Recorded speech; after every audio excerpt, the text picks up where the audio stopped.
Hello, everybody. Welcome. Today, I want to talk about how I took this digital painting and turned it into this 3D animation using Blender.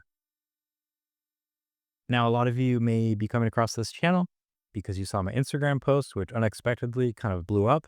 And really, that's the inspiration for why I'm doing this video. I had a lot of people ask about the process. And so I thought maybe I should start doing videos on how I approach these 2.5D Blender projects. All right, before we get started, a little bit about myself. I've been a background designer in animation for over 10 years. I've worked at studios like Disney TV, Netflix, Warner Brothers, Titmouse, Wild Canary, Nickelodeon, Jim Henson Company. I think that's about it. Probably forgetting a few, but you get the idea. And most of these jobs, I was just drawing flat 2D designs, usually in Photoshop. And during COVID, I got really interested in learning 3D, and Blender was starting to get really good. I kind of played around with it over the years, but when I would do these Blender projects, I found that they always just came out kind of stiff feeling. They didn't have the life or the appeal that my, 2D illustrations had. And so I kind of would go in circles figuring out how to best use it. And I started seeing shows like Spider-Verse and Arcane, and it seemed like a really cool use of blending 2D and 3D and something that would really kind of mesh with my aesthetic. And so I started trying to figure out how to approach my projects like that. So with my approach to Blender, I always try to think of it as, uh, 2D artist, since I spent so much time focusing on that. And that's really what I love doing. And so in all of my process, as much as possible, I try to keep it really simple and in the mindset of how I would approach, a digital painting. Now, this week, we're not going to be doing so much drawing and painting in Blender. It's more taking the painting I already did and then making it look 3D.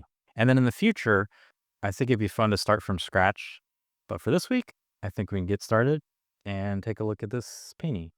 Okay, for equipment, you really don't need much. I'm going to be using a Cintiq since I have it, and it's a lot easier when I'm recording. But you can pretty much use any computer that's been around for the last 5 to 7 years, should be totally fine. The way that I approach these projects, it relies heavily on the images rather than having Blender do the rendering and the lighting. And so as a result, you really don't need that strong of a system. Okay, let's get into it. If at any point you get lost or confused, I built out a process breakdown sheet that I will link to in the description. This will also have all the different apps and plugins that I'm using. All right, and with that, let's keep going. All right, so here is our painting, and we want to add a little bit of 3D to this. All right, first thing I'll do is there's this free program called fSpy. I'll open this, and what you can do is you can drag an image right into it. And let me make this a little bigger. It looks a little crazy, but basically what you can do is these lines represent the perspective, and you can set up your perspective, and then that will correspond to Blender. So let's see. So I'm just taking these lines, dragging them to red vanishing points. Yeah, so the red ones go to my right vanishing point, and then the green ones will be going to what would be my left vanishing point. And when I drew this, it's not perfectly in perspective. It's a little bit more stylized, but that actually looks pretty good. And notice that the Z is nice and straight. That's what we want. Okay, so we can take this. All right, so you go File, Save As, and Cats. Okay, now in Blender, all right, we're going to import our fSpy. And in addition to downloading the fSpy program, you will also need the plugin, but you probably get them from the same place. Okay, and then open up your camera setup. Now, I'm going to assume people can figure out how to import a plugin. If people are interested in a super basic Blender walkthrough, maybe we'll do a more in-depth tutorial in the future. All right, so what fSpy does is it sets up your camera to the perspective in the image, which is super handy. And so then when you start moving stuff around, you'll notice that it sort of follows the perspective of the image, which makes it a lot easier than trying to manually match the perspective of a drawing. It's not perfect because you'll get some optical illusions of like where something is placed, but it's a good head start. All right. And now let's talk about projection mapping. First, this is a little easier if you split your screen because we only get the illusion if we're locked on the camera. As soon as we rotate it all, it's lost. The effect only works when we're locked in on the camera. So I'm going to leave this window locked in on the camera. And then over here, we can kind of have a little easier control moving things around. All right, so let's try to get a pretty good shape for this bus. All right, yeah, so this bus will be a really good example of how projection mapping works. We're going to try to match it. We can also hit this and it'll be a little more transparent, which makes it a little easier to see what we're doing. Okay, so we kind of want to match the corners like that. And now take this object from the view, tab into it, select everything, and UV unwrap from projection view. Now, another plugin you're going to want is Ucupaint. It's also free, but this is a really great texture program. So in this, we just click create a node. We want an emission shader. What emission shader will do is we won't get lights from Blender. Everything will be flat, which is what we want to make it feel like a painting. All right, go okay, and then just go down here and add an image. And I'm going to add in my bus. Okay, so notice it didn't load it transparent. So the fastest way to fix this, you could go through if you know where all the settings are. But what I like to do is just add an image, mesh plane, open up that same image, and open up our bus. And when we're looking here, all right, do shadeless, let's import, and there we go. And now notice it's transparent. So then all we have to do is go over to our shader and just steal the information.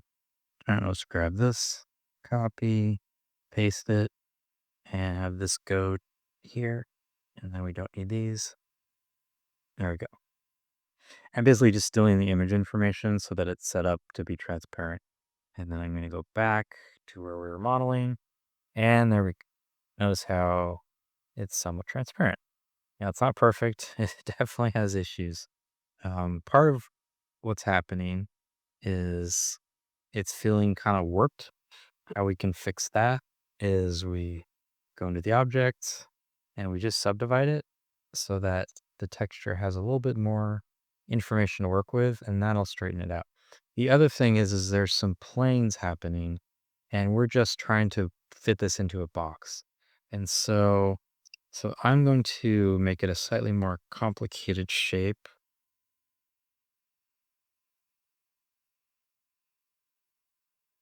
And try to match how the front of the vehicle's hood protrudes out. And then it looks like, let's see, maybe here. Let's see, that can be the top part. All right, that alone. And then let's reproject it from the view. There we go. That's a lot better. Notice over here, as we turn it, if we just do a slight turn, it can sort of work. So the more information we're able to give it in terms of the geometry, the more it's going to work with the planes of the image for our illusion. Right, so that's kind of the basics of how image projection works. So that's kind of the basics of how image projection works.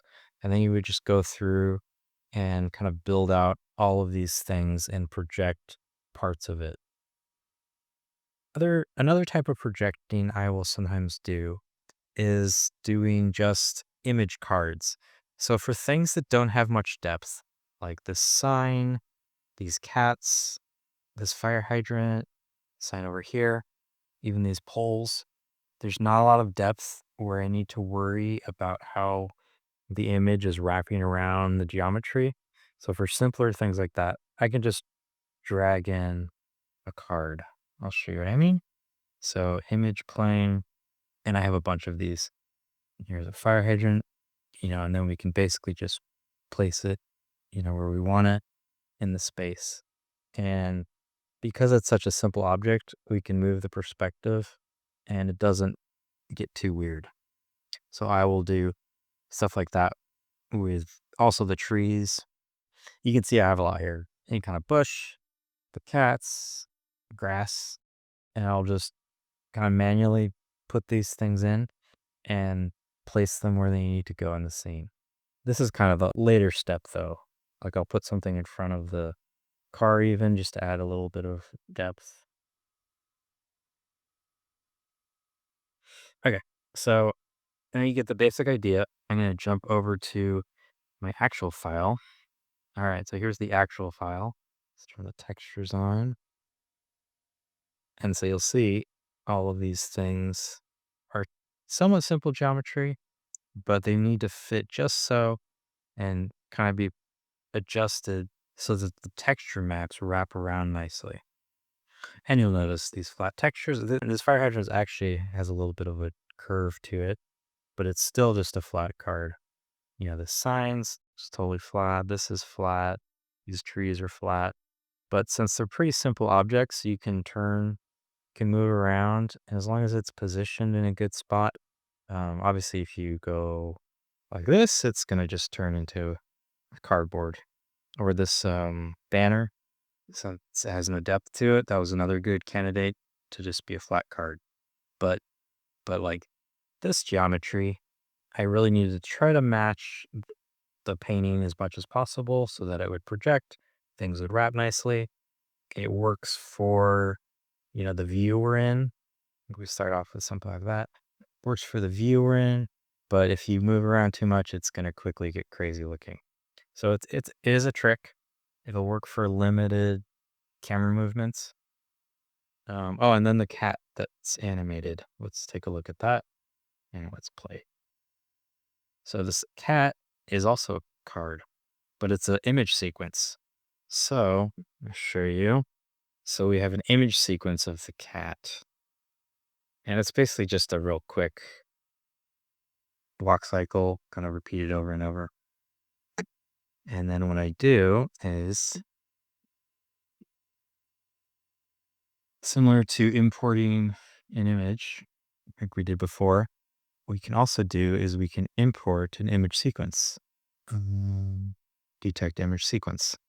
And then I think in here was my cat sequence. I'm just going to select all of these and then we'll import and then watch this. Okay, so he's this giant image plane. And we can just position where it needs to go, scale up and down. And when you play it, they walk. You could also do a sequence that's just in place, like a cycle, and then have this whole plane animated over. I'm not sure why I didn't do it that way. Notice this cat here. It's tucked away on that stair. Another plane. Oh, and after you build out the whole thing, what I'll end up doing is I will switch cameras and I'll create a new camera and then that camera can move. But this is the camera that we use to set up the file. And then, but once you're done and you want to animate it, you can create a new camera, switch it over to that. And that's where you can have fun, play around, see how much of an angle you can push things and still have the overall image kind of hold together because it quickly falls apart if you move it too much. All right, so that's a rundown of how we set up a project like this in Blender.